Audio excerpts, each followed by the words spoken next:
Greetings to you, beautiful people of the vinyl community.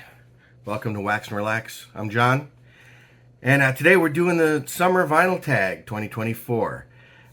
These were the 20 questions put out by Dylan from Noble Records in Matthews, North Carolina. I know it's probably the end of summer where you live. Here in Florida, we have 4 cold days in January where it gets down to about 45 degrees. Other than that, it is hot as balls all year long, so it is endless summer down here. So better late than never. We just kind of established the channel. It's our 3rd video, so we're going to jump on and do the summer tag. First question: album or song with summer in the name? And we're going to do Beach Boys, Endless Summer. Quite a controversial record for the Beach Boys. It was a greatest hits record, and you can only sell so many Volume 1, Volume 2, Volume 3 of a greatest hits. So at the time, the Beach Boys were in the early to mid 70s mode of trying to make intellectual rock and roll. Definitely not the Cars and bikinis and surfboard music that they were known for in the beginning of their career. And so when Capitol Records decided to repackage this, they did so with cartoon drawings of the guys as they looked at that time, the long hair and the beards and things like that. But it had all of the early 60s, mid 60s surfing and car songs on it, right up until about 66 or so.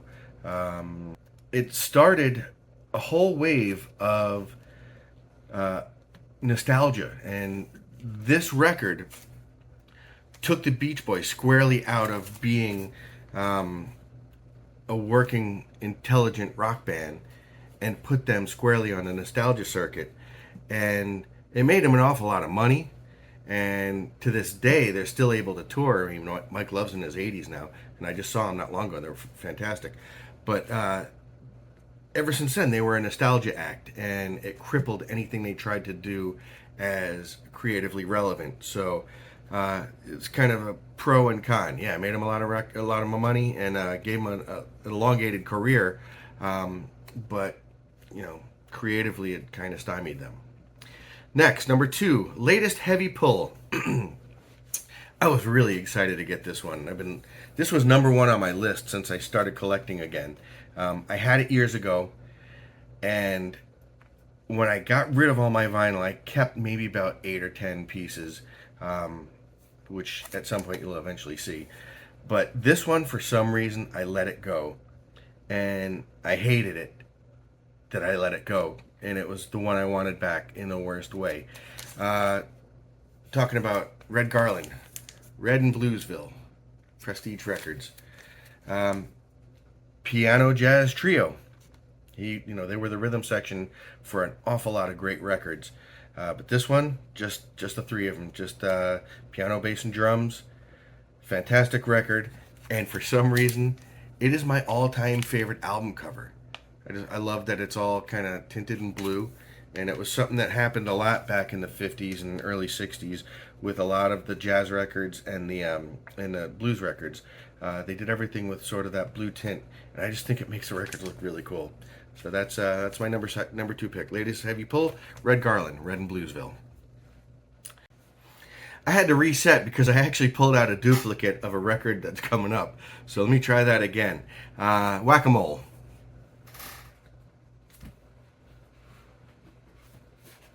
Come on. An absolutely beat to hell copy of the White Album by the Beatles. In a lot of ways, this is one of those records that you thought, well, it could probably have really made a really great one single disc album. But as it got older, and because it was the Beatles and everything is so amplified because of the Beatles, you eventually just accept it that there's 2 complete records of what is essentially solo records for all the Beatles. They could barely stand each other being in the same room, and this was really where the cracks on the walls started to show. But it's a compelling record. They figured, the big middle finger to the world. Here's your album cover, blank, an embossed Beatles logo or lettering, and the stamp number. I've got I don't know, like 2,486,686. So, yeah, it's definitely not a very valuable pressing. It's all beat to hell. Pretty sure that this was in a dollar bin or a $2 bin, but the price tag on it says $4.99 from Princeton Record Exchange and area code 609. I'm not sure where that is, but it's not local. Okay, number 4, album cover with an animal on it. I went with the Scorpions, Animal Magnetism. One of those classic Helmut Newton photos on the cover that are sexually ambiguous and weird, and the Scorpions really went for that. They had like every Helmut Newton album cover that he did. They had to do a second photo for like kind of a tamer version of it. Kind of duplicated on the back. The version I originally had back in the 80s, on the back the heads were a little closer in to the front of the guy, so take it as you will. Scorpions, Animal Magnetism. Alright, so when I did the Whack-A-Mole, one of the things I pulled out was a duplicate of this particular record. Album with a great story. I'm going to go with Brubeck, Dave Brubeck Quartet, Time Out. Very popular jazz record. Just to give you a little insight, I have a son who's on the spectrum, and he's got OCD, ADHD, LMNOP, short attention span, you name it, he's got all that shit. And we were having a really difficult time with him in school when he was younger. And he came into this room here and was trying to do his homework and decided to put this record on. And the snap, crackle, and pop and the weird time signatures and everything kept the wandering part of his brain busy. And he was able to finally drill down into his homework and focus and concentrate. And he found his own medicine. Found his own medicine to be able to figure out how to, white knuckle through his issues, and found a way to be able to, to work out his homework issues and so on and so forth. So to that, I'm grateful to Brubeck. Funny thing is, now he's 20 now, so this was probably 10 years ago. We had just started collecting again and just started, building our collection back. From there, he figured he liked that. So he would, sorry, I gotta get my questions back up here. Come on. From there, he moved on to another Brubeck record, Jazz Impressions of Japan, which is awesome. Love this record. But it's really interesting that, most Brubeck fans, they know the big hit single, so to speak. It was actually a single. But he went right for the Asian stuff, which I loved. That, out of all the possibilities, that's what he latched onto. And then eventually he settled onto this one, which is the Jazz Impressions of Eurasia. Brubeck has this whole series of jazz impressions, and these ones that were from the Far East, the Middle East, and all that type of thing is what he really kind of latched onto. And I just think that's kind of unique. He's 20 now. You'll meet him. And when you do, be nice to him. I don't want to hear any shit in the comments about it. All right, next. Album you'd be surprised to see in my collection. Well, if you know me at all, I used to be in a metal band back in the 80s, and I am currently the singer in a 55-plus punk rock band.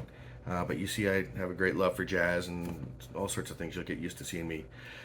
Weird thing in my collection, Menudo. I even saw Ricky Martin in concert. I married a Puerto Rican girl, and her record collection came with her. So we mixed the two of them together, And so now I got Menudo in my collection. Actually, a shitload of Menudo in my collection, more than I'll ever listen to. Actually, all of them I don't listen to, but it's in my collection. Sorry, honey. Next, Cheap Heat. Cheap Heat. Records that you got for next to nothing that are inherently awesome for some reason or another. I'm a big bluegrass fan. I play some mandolin myself. And as a mandolin player, I love Bill Monroe. So, back about 8 years ago, I was on a hunt for bluegrass records. And there's a flea market not far away. And they had a 3 for $10 box. So, flipping through it, and I find Bill Monroe, Master of Bluegrass. Bill Monroe, Stars of the Bluegrass Hall of Fame. And I find Jim and Jesse McReynolds, Jim and Jesse and the Virginia Boys.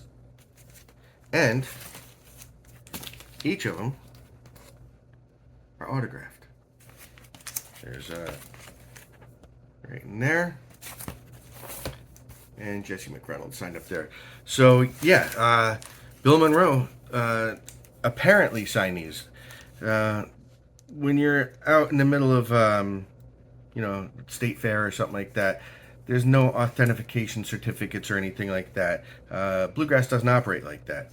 Oh, shit, I just noticed. Signed by the other guy, too. That's funny. Anyway, that's pretty cool. So yeah, there's no letters of authentication or certificates or anything like that. But Bill Monroe is quite studied. Especially, there's a lot of stuff on the internet you can learn about him, and his, he often would sign his autographs if it was on an album cover. He always signed on the hat, and there's photos of other people's records of these where it's signed in a very similar fashion. And so, there's some people that I've known, I've reached out to and sent them what I have, and they're like, yeah, that's the real deal. So I don't have authentication on it, but they're all from a collection that was signed in 3 for $10. So that's pretty freaking cool as far as I'm concerned. Next up, 45s. All right. Another weird thing about me, I'm really, really into surf music. All that stuff that came out in the early 60s with the Ventures and the Atlantics and the Sentinels and Tornadoes and Surfaris, all great stuff. Love it. I love a real reverbed out Fender Jazzmaster or Jaguar. But there's a lot of neo surf that's going on out there. That this genre is still going strong. And right now, it's kind of looked at as a novelty because one of the most famous bands doing it is a collection of girls from Toronto, and they're freaking awesome. They're called the Surfer Jets. And I've got the 3 singles available. First one is, Cha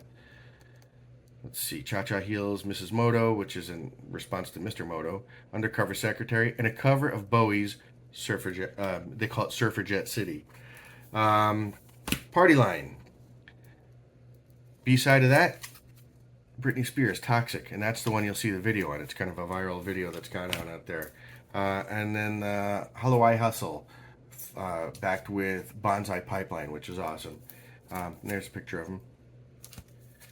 Some very cool girls from Toronto, and these are all on High Tide Records, which is one of the premier surf labels doing new releases, and they're very, very well done by a husband and wife team out of New Jersey.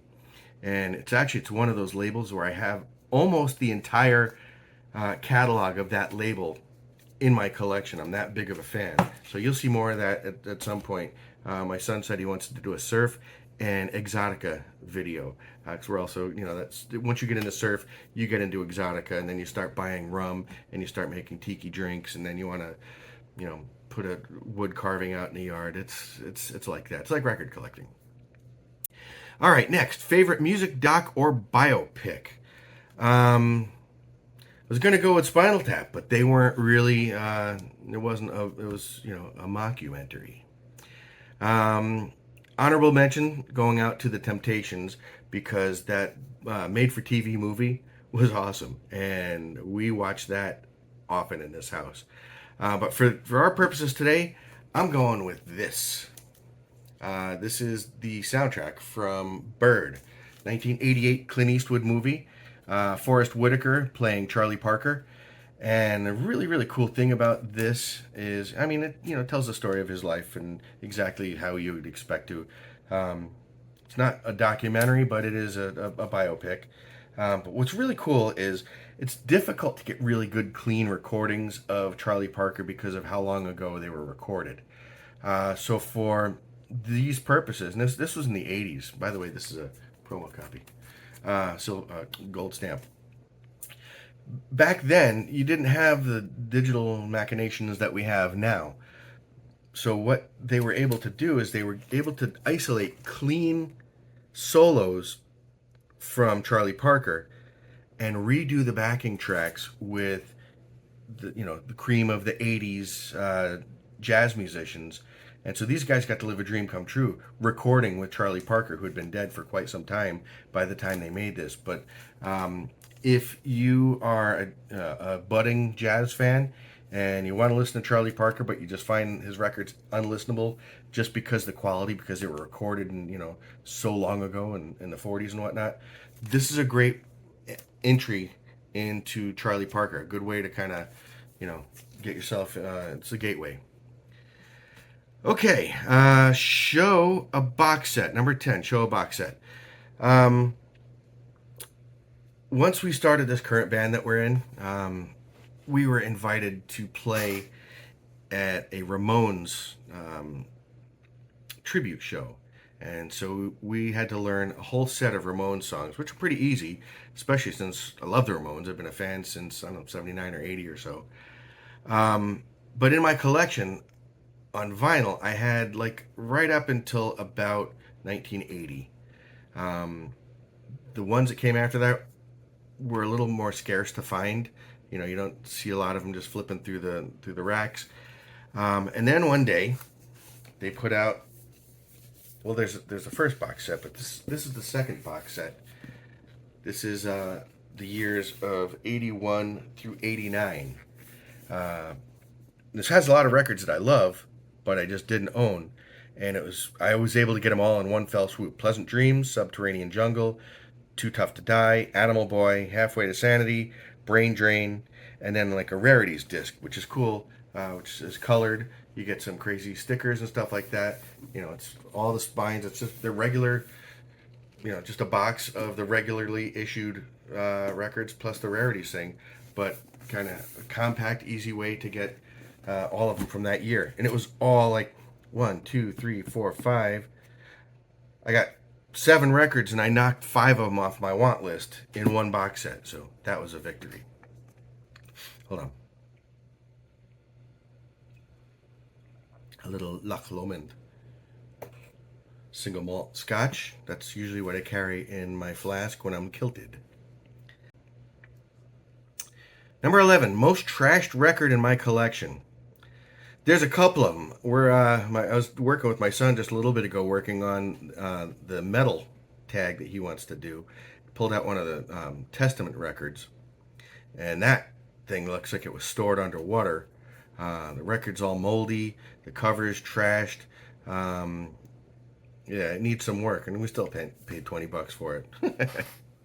Anyway, I had a copy of Rumors. Cover was kind of in the same condition, and when we got it home, the record was unlistenable. So I put that into a cover, or into one of those 12 by 12 frames, and gave that to my wife, and she displays it in her classroom. She's a huge Fleetwood Mac fan. That's her favorite record, obviously. And of course, she's got a picture of Stevie Nicks and Mick Fleetwood with those balls hanging down in her classroom for all the kids to see. So God bless. But in my collection, there's a local record store we go to, and we're big fans of the Dollar Bin. And this particular one came from someone's collection who had animals. And I'm sure you guys all have some animal sabotaged records in your collection. This is David Bowie. Aladdin Sane, but according to the cover, it's David Bowie because some animal ate the IE off of the cover and off of the inner sleeve.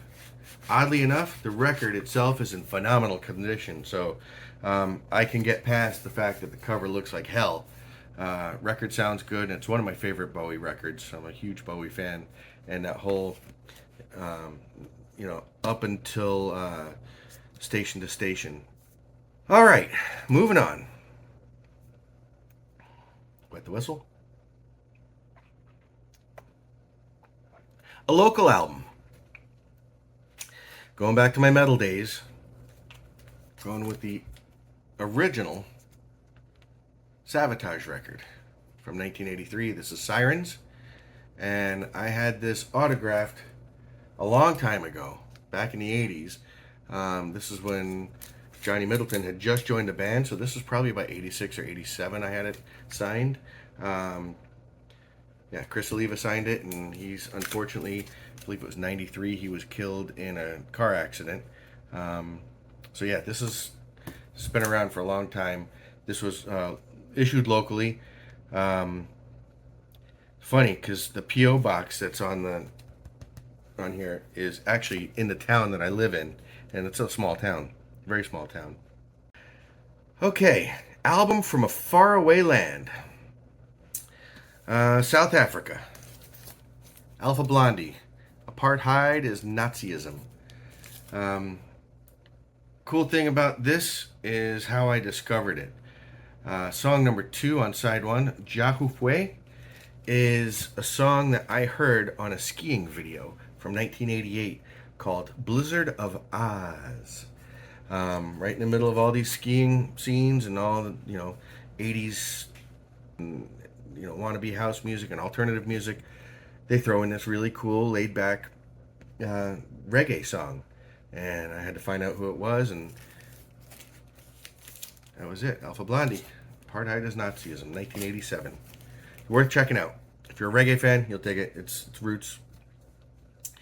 Next up, show a soundtrack.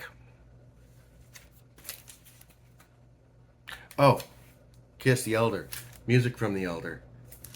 They never made a movie, so it wasn't really a soundtrack. It was just kind of a record that they made with the idea of a movie, and record didn't sell. Movie never got made. It was a really trite idea of a storyline, but I'm one of those weirdos that loves that record. I don't know why, but anyway, real soundtrack. Club Paradise. What's better than Robin Williams and reggae? This was, 86? Yeah, 86. A lot of the Second City people were on this. You've got Rick Moranis. You've got Eugene Levy, Andrea Martin. You also have got Brian Doyle Murray. Peter O'Toole was in this. And Jimmy Cliff was in it, and it was also heavily on the soundtrack. There's a couple things missing off of this that were in the movie. The movie opens with his fireman scene, but when he's on his way to go to the island where Club Paradise will eventually be, there's a Kinks song, Ape Man, which should have been on this. It's a key song in the movie. Song by Yellow Man that didn't show up on this. And a Calypso song by Mighty Sparrow that's when Robin Williams is walking into the bar. So some of the key moments in the movie, the songs don't appear here, but everything else here you'll notice. My favorite song off this definitely is Third World People. Whenever I do a reggae theme night when I DJ, that is always on the playlist. One of my favorites. Next up, highest recommendations. Okay. This was from last year. They finally got the rights from Tommy Boy to release all the De La Soul records.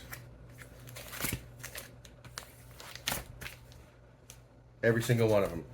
And we have been waiting patiently for these. No secret, two of my favorite hip-hop crews of all time are De La Soul and Digital Underground. And a lot of activity in the last couple of years for both of them. These were all done really well. They came from the CDH, so most of them came out on a double LP. Everything was done well. They were done on the 180 vinyl.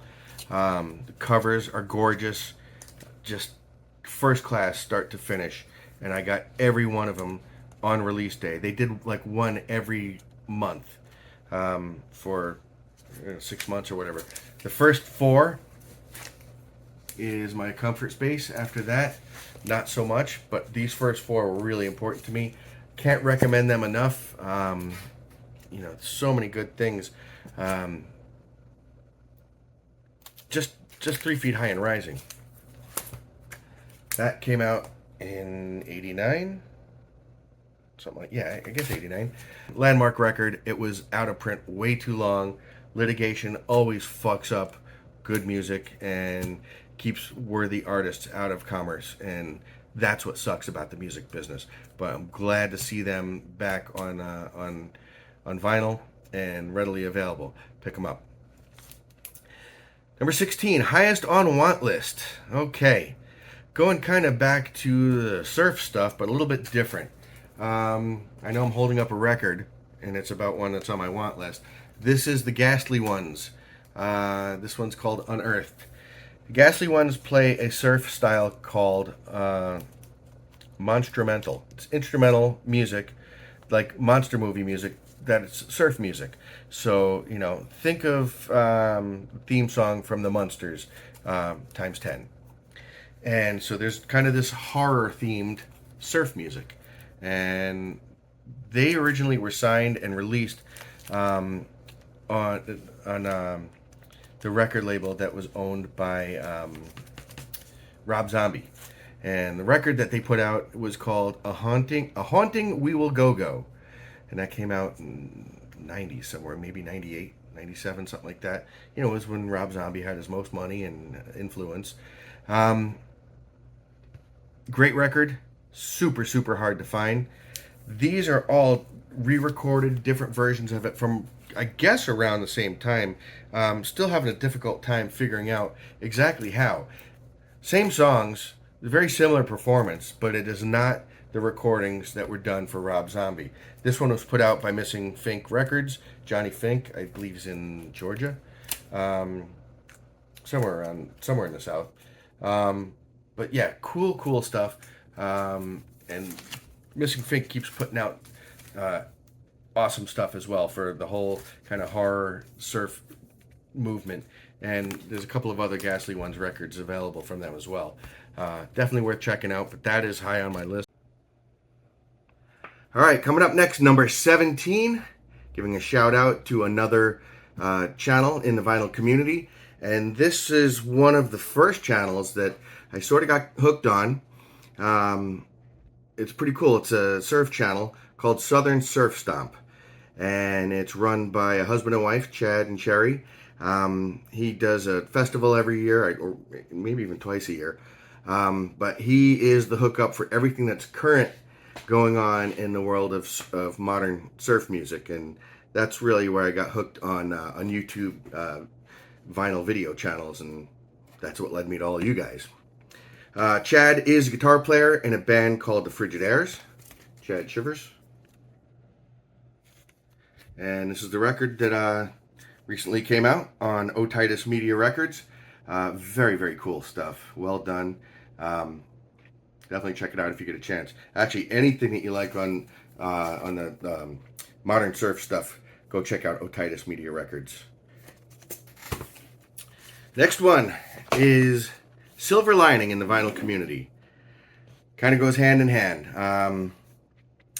For me, the vinyl community Silver Lining is that it has all to do with my son. And the two of us starting to collect records again and, kind of jumping this together. And it all started with just kind of going to those, the local record stores and just going through those dollar bins, looking for some memories and things that we wanted to kind of bolster up our collection. So, we got a shit ton of Carly Simon and James Taylor and Moody Blues and all that stuff that you've seen a million times for, under $2. But the very first one that he picked out was this Tavares, In the City. This is from 75. Reason being is he loves the song It Only Takes a Minute, and he had to have it, so we were willing to drop a buck on Tavares, In the City. But very special one because it was the first one he picked out on our first trip to the Dollar Bins. So yeah, that's the silver lining, is that it led us to amassing a pretty sizable collection. We do a lot of this stuff together, and we're now kind of stretching out, and we're watching vinyl tags and watching vinyl videos on YouTube together, and pretty cool. It's been a definite bonding experience for the two of us, and we hope to hook up and meet with a lot more of you guys out in the wild. All right, steal of a deal. Steal of a deal usually implies that you've got something super valuable for a little bit of money. While yes, I guess this is gonna qualify for that.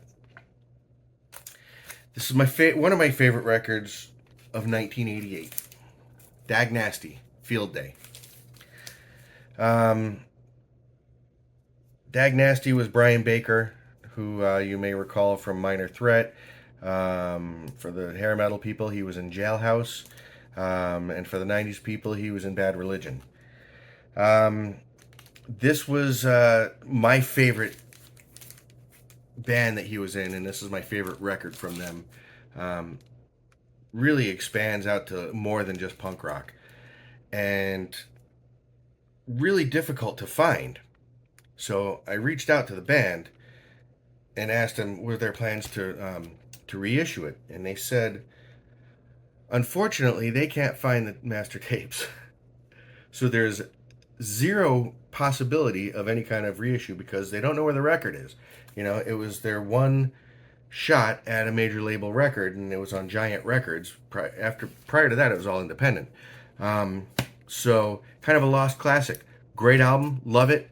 If I can't find a used copy of it, there's no getting it. So I flipping through the punk racks at one of the local places, and I saw it for a lot less than it was worth.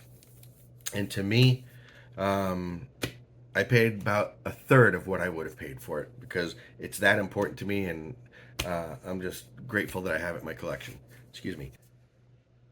Show a promo.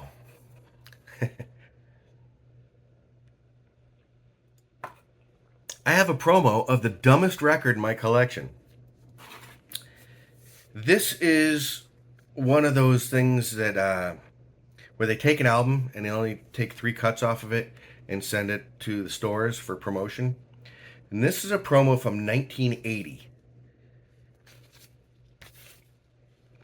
And this is, see if I can get closer there, Chevy Chase.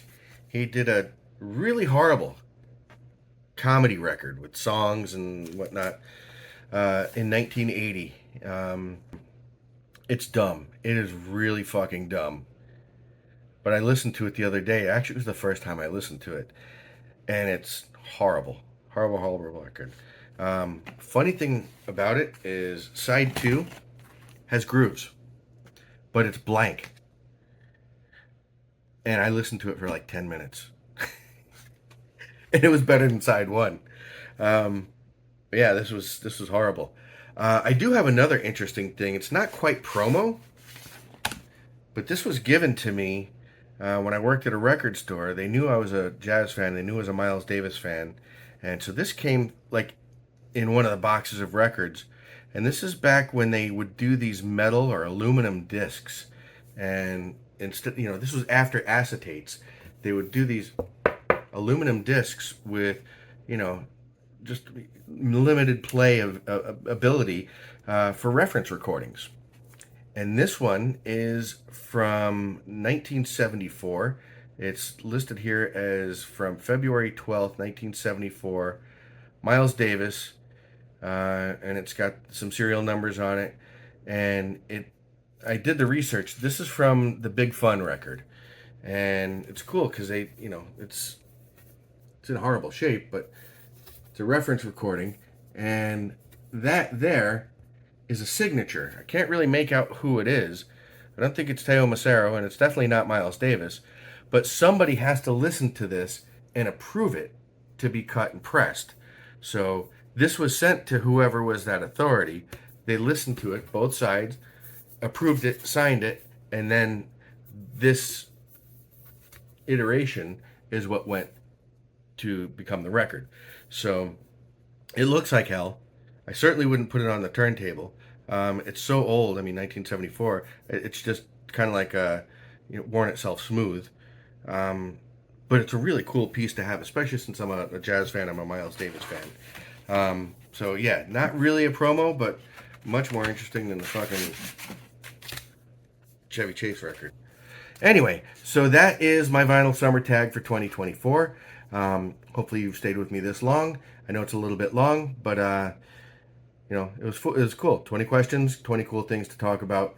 And next up, we're going to be working on the soul tag, and then my son wants to do the metal tag, and then we'll do some other stuff. We got some cool ideas coming up. See if we can jump on some threads and do something like that. So we have the Facebook group, Wax and Relax Listening Room. Join up there. This is YouTube, so click in all the shit that lets you know that what's going on, and we will see you on the B side.